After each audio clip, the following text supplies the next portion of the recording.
फोडशीची भाजी आहे. ही पावसाळ्यात मिळणारी भाजी आहे. ही गवताप्रमाणे दिसणारी आहे आणि आता ही साफ कशी करायची ते आता आपण पाहू. सगळ्यात पहिल्यांदा हे आधी मी सोडून घेते. आता ह्याचा हा जो पांढरा मुळाकडचा भाग असतो ह्याच्या इथे भरपूर माती असते. त्याच्यामुळे पहिल्यांदा आपण ह्याचा हा पांढरा भाग आहे तो काढून घेऊया आणि ह्याची एक एक पानं ही अशी काढून घ्यायची आणि स्वच्छ बघून घ्यायची, कारण ह्याच्यामध्ये माती असू शकते.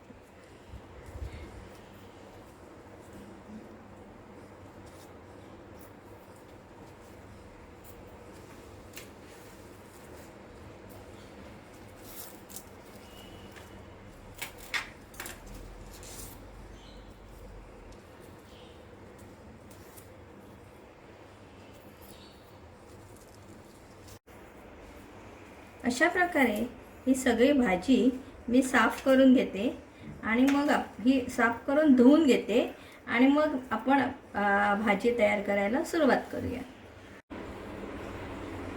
फोडशीची भाजी बनवण्यासाठी लागणाऱ्या साहित्यामध्ये आपण घेतलेलं आहे. फोडशीची एक जुडी घेतली आहे, ती बारीक स्वच्छ धुवून बारीक चिरली आहे. तसंच 2 मध्यम आकाराचे कांदे आणि ते बारीक चिरून घेतले आहेत. 2 मिरच्या, 7-8 लसूण पाकळ्या, अर्धी वाटी ओलं खोबरं, तसंच अर्धी वाटी आपण चण्याची डाळ घेतलेली आहे. फोडणीसाठी आपण घेणार आहोत राई, जिरं, लाल तिखट, हळद, साखर, मीठ आणि तेल. फोडशीची भाजी फोडणीला टाकण्यासाठी आपण 2 चमचे गरम तेलामध्ये आपण घालणार आहोत 1 चमचा राई, अर्धा चमचा जिरं, तसंच ही लसूण आहे ही मी ठेचून घेतली आहे. हे लसूण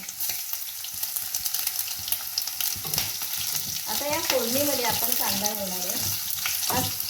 लसूण चांगला खरपूस झाला की याच्यात आपण घालणार आहे कांदा.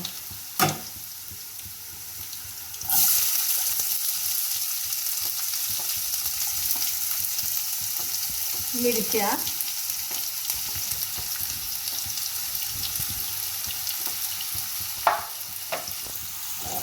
आता हा कांदा तेलावर लालसर रंगावर व्यवस्थित परतून व्हायला पाहिजे. आता आपला कांदा लालसर झालेला आहे. ह्याच्यामध्ये मी चणा डाळ घालते. ही चणा डाळ मी 2 तास आधी भिजत ठेवली होती, त्यामुळे ती लवकर शिजायला मदत होईल. ह्याच्याऐवजी तुम्ही मूग डाळ पण घालू शकता किंवा ज्यांना नॉनव्हेज आवडतं त्यांनी ह्याच्यामध्ये बारीक कोलंबी किंवा ड्राय फिशमध्ये तुम्ही जवळा किंवा सोडेही घालू शकता. आता अर्धा चमचा लाल तिखट मी ह्याच्यात घालते आणि पाव चमचा हळद आणि व्यवस्थित ही भाजी ढवळून घ्यायची. आता ही भाजी व्यवस्थित ढवळून घेतलेली आहे. ह्याच्यामध्ये आता मी ही फोडशीची भाजी घालते. फोडशीची भाजी ही इतर पालेभाज्यांपेक्षा शिजायला ह्याला जरा वेळ लागतो, त्यामुळे ह्याला शिजायला 5 ते 7 मिनटं लागतील. आता मी ही तेलावर व्यवस्थित परतून घेते.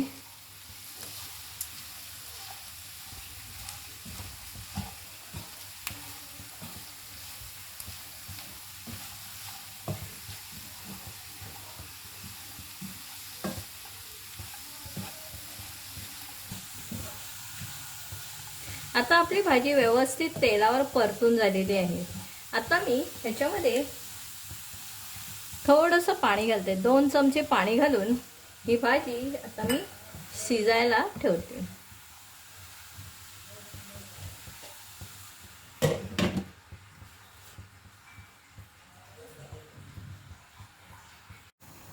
आता 7 मिनिटं झालेली आहेत. आता पाहूया आपली भाजी रेडी झाली आहे.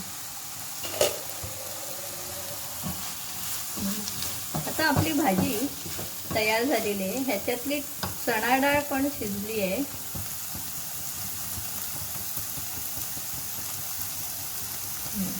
त्याचा आणि ही भाजी पण व्यवस्थित सुकी झालेली आहे. आता ह्याच्यामध्ये फायनल टच म्हणजे आपण आता हे खोबरं घालूया. हे तुम्ही तुमच्या आवडीप्रमाणे किती घालू शकता. आता हे व्यवस्थित ढवळून ह्याला एक वाफ आली की मी गॅस बंद करणार आहे.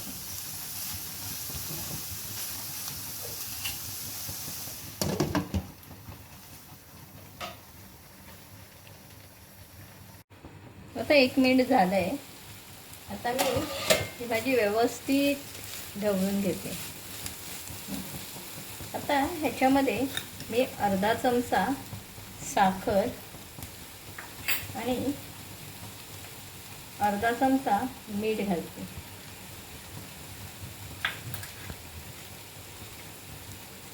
आणि ही व्यवस्थित ढवळून घेते.